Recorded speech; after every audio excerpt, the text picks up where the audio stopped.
দিতে আপনার লিভারে চর্বি আছে ওই যে ক্যাপসা খাওয়া চলে নি ক্যাপসা প্রচুর মানে মুরগির মাংস বেশি খাওয়া হয় নাকি শরীর নরম মাংস কম খাইতে হবে সবজি বেশি খাইতে পারবেন ড্রিঙ্কস খাওয়া যাবে না ওই দোকান থেকে সফট ড্রিঙ্কস খাই না আমরা চিপস এগুলা খাওয়া যাবে না হ্যাঁ ভাই বিত্ত চলি ভালো আছে আপনার ঠিক আছে কি কাজ করেন কোন দেশে সৌদিতে ওপরে শোন ভাইয়া হ্যাঁ এদিকে ব্যথা আছে নাকি কিডনিতে কোনো প্রবলেম আছে কি দেখতেছেন নাকি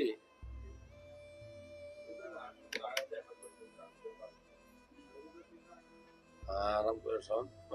আরাম করে শোন শুরু করেন শুরু করেন আপনি আরাম করে শোন দুদিকে হাত দিয়া ভাই রে কথা যদি বাসা যদি না বলতে কেমন হইব শরীর নরম